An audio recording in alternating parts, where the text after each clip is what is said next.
Salut à tous chers fans d'histoire, aujourd'hui une nouvelle vidéo sur l'année 1918 de la série Guerre mondiale. Nous allons aborder cette année 1918 avec son contexte historique juste après l'intro.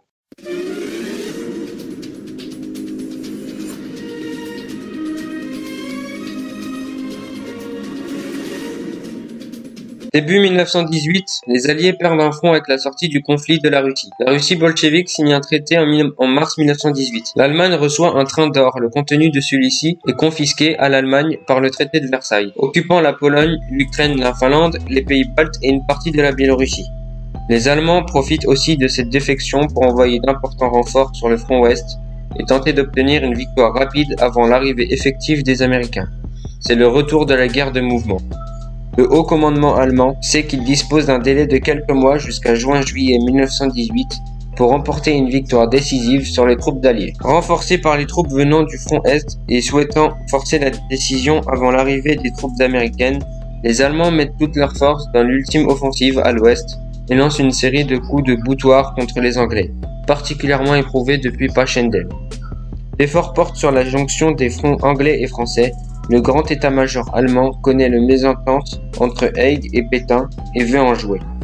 Il s'en faut un peu que des lignes anglaises ne soient emportées lors de l'offensive du 21 mars dans la région de Saint-Quentin. Pour résister, les Anglais prélèvent des troupes sur le front des Flandres, ce qui amène l'armée belge à étendre son front. Le 17 avril, le général Wilson propose en conséquence de reculer le front des Flandres sur une ligne plus courte, ce qui priverait l'armée belge d'une partie du territoire national qui lui reste. Le roi des Belges s'y oppose, de même que le généralissime des armées alliées Foch, et les Belges parviendront d'ailleurs à repousser une offensive allemande à Merkem, tandis qu'il faut toute l'autorité de Clémenceau pour amener le général Fayolle à intervenir dans la zone de l'armée britannique et sauver celle-ci. Par contre, une offensive enfonce les Français le 27 mai au chemin des Dames et amène l'armée allemande à la hauteur de Reims et de Soissons après une avancée de 60 km. Les divisions de l'armée du Kaiser écrasent celles des Alliés. 2 bombardements nocturnes ont été effectués sur la capitale en mars 1915 et janvier 1916 par des zeppelins. Depuis, les bombardiers Gautier larguent des bombes de 300 kg beaucoup plus puissantes appelées torpilles. Paris est aussi touché par des canons allemands à très longue portée.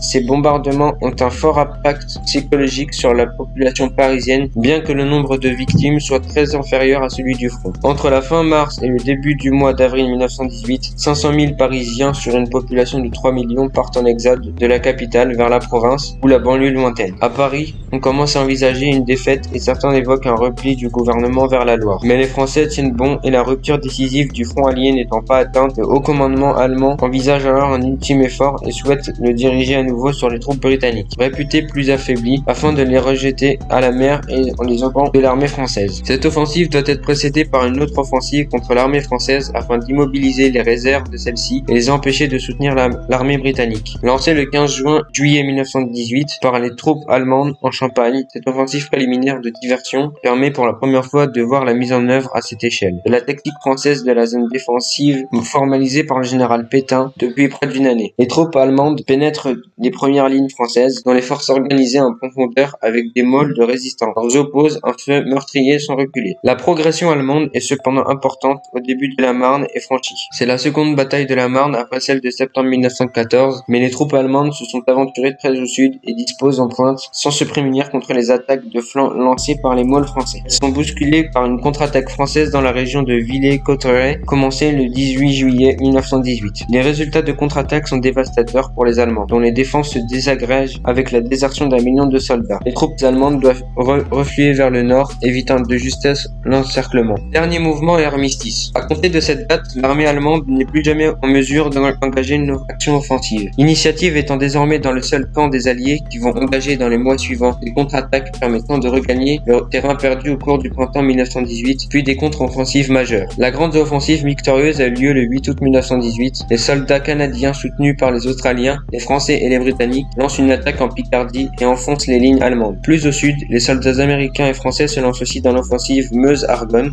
victorieuse. Pour la première fois, des milliers de soldats allemands se rendent sans combat. Les troupes allemandes ne peuvent résister aux armées alliées, maintenant coordonnées par le général Foch. Symbole de l'effondrement du moral des troupes allemandes, allemande, le général allemand Ludendorff qualifie le 8 août de jour de deuil de l'armée allemande. Le projet de création d'une réplique de Paris, commandé par l'état-major français, afin de leurrer les aviateurs allemands venus bombarder la capitale, entre en service en septembre 1918. En Flandre, l'offensive comprenant les troupes françaises et britanniques jointes aux troupes belges démarre le 28 septembre à 5h30 du matin sous le commandement du roi des Belges. En France, le matériel et les soldats américains apportent le poids de leurs interventions appuyés par le premier char Renault FT et par une supériorité navale et aérienne. L'armistice est demandé par les Bulgares le 29 septembre. L'armée turque est anéantie par les Britanniques lors de la bataille de Megiddo. Les généraux allemands, conscients de la défaite de l'Allemagne à terme, ne songent plus qu'à hâter la conclusion de l'armistice. Ils voudraient le signer avant que l'adversaire ne mesure sa victoire avec l'exactitude, avant qu'ils aient reconquis le territoire français.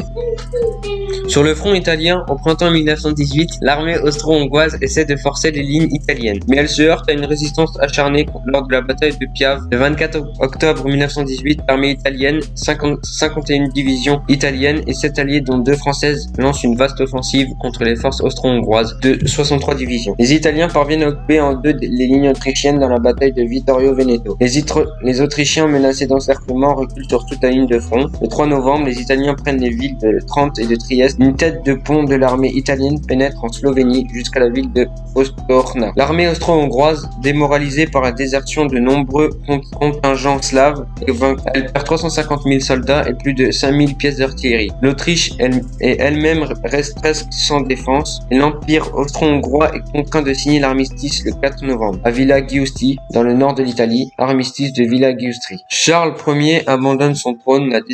La défection de l'Autriche-Hongrie est un coup dur pour les Allemands qui perdent ainsi leur principal allié. En Allemagne, l'empereur Guillaume II refuse d'abdiquer, ce qui entraîne les manifestations en faveur de la paix. Le 3 novembre, des mutineries éclatent à Kiel. Les marins refusent de livrer une bataille pour l'honneur. La vague révolutionnaire gagne toute l'Allemagne. Le 9 novembre, Guillaume II est contraint d'abdiquer. L'état-major demande que soit signé l'armistice. Le gouvernement de la Nouvelle République allemande le signe alors dans la forêt de Compiègne, à côté de Rétonge. 11 novembre 1918, dans le train du maréchal Foch, alors que les troupes canadiennes lancent la dernière offensive de la guerre en attaquant Mons, en Belgique. Ainsi, les Allemands n'ont pas connu la guerre sur le territoire, ayant campé pendant 4 ans en terre ennemie, ils imaginent mal qu'ils sont vraiment vaincus. Pour sauver les apparences, l'état-major allemand fait circuler la thèse du coup de poignard dans le dos, dont se servira Hitler quelques années plus tard. Les clauses de l'armistice paraissent d'autant plus dures à la population allemande. Reddition de la flotte de guerre qui doivent être livrée au Royaume-Uni, évacuation de la rive gauche du Rhin, livraison de 5000 canons, et de 30 000 mitrailleuses, de camions, de locomotives et de wagons. Malgré cela, en comparaison des dévastations causées en territoire ennemi, la puissance allemande n'est pas affectée en profondeur, car en 1918, la puissance industrielle de l'Allemagne est intacte, plus que jamais attaquée sur son sol, au contraire de la situation en France et en Belgique. Plus tard, les propagandistes nazis ont ainsi pu déclarer que l'armée allemande avait protégé le pays et ne s'était pas rendue la défaite incombant uniquement aux civils. La reconstruction des récits ultérieurs des civils et combattants, ainsi que les photos mettant en scène l'allié suivant la signature de l'armistice doit être tempérée, car les rituels festifs d'accueil des vainqueurs et du retour des soldats laisse rapidement la place au travail de deuil dans un contexte de démobilisation morale et culturelle. La vidéo sur l'année 1918 prend fin. N'hésitez pas à aller visiter la page Facebook Minute Histoire, ainsi que le site web et la page Utip pour me soutenir. N'hésitez pas non plus à visionner la playlist Guerre mondiale que j'ai créée, où il y a tous les épisodes de cette première guerre mondiale. Je vous dis à la semaine prochaine pour de nouvelles vidéos.